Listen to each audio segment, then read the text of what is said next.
হযরতে হাসান বসরি রাদিয়াল্লাহু তাআলা আনহু তার তিনটি কথা নকল করেছেন হযরতে ইবনে হাজার আসকালানী রাহমাতুল্লাহ আলাইহি তার মুনাফিহাত নামক কিতাবের মধ্যে। হাসান বসরি রাহমাতুল্লাহ আলাইহি তিনি বলেছেন, মান লা আদাবা লা, লা ইলমা লা, যে ব্যক্তির কাছে শিষ্টাচারিতা নাই, আদব নাই, আদবকে রক্ষা করে না, ওই ব্যক্তির কাছে কোনো জ্ঞান নাই।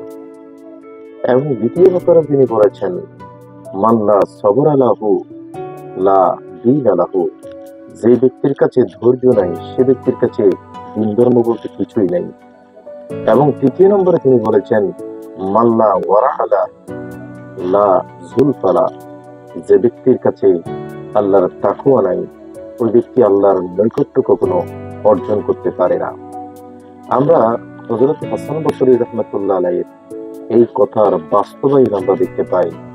সত্যিকার অর্থে যে ব্যক্তির অন্তরের মধ্যে ক্ষুধাভীতি নাই, যে ব্যক্তির অন্তরের মধ্যে আদব কায়দা নাই, ওই ব্যক্তি যত বড় নিজেকে জ্ঞানী দাবি করুক না কেন, তার মধ্যে জ্ঞানের প্রকৃত আলোটা কখনো জ্বলে নেই, সেটা আমরা দৃঢ় বিশ্বাস করতে পারি।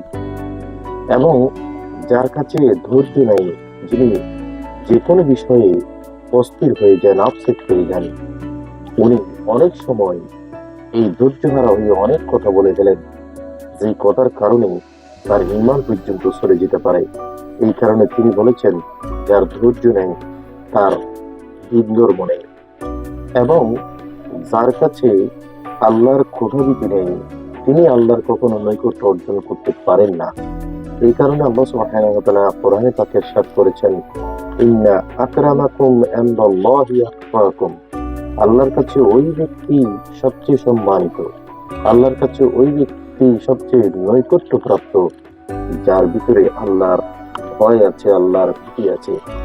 সুতরাং এই তিনটি বিষয় আমাদের মানব জীবনে অত্যন্ত প্রয়োজনীয়।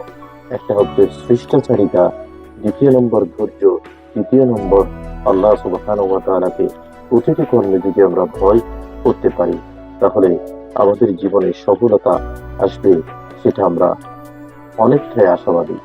আল্লাহ আমাদেরকে বোঝার তৌফিক দান করুন।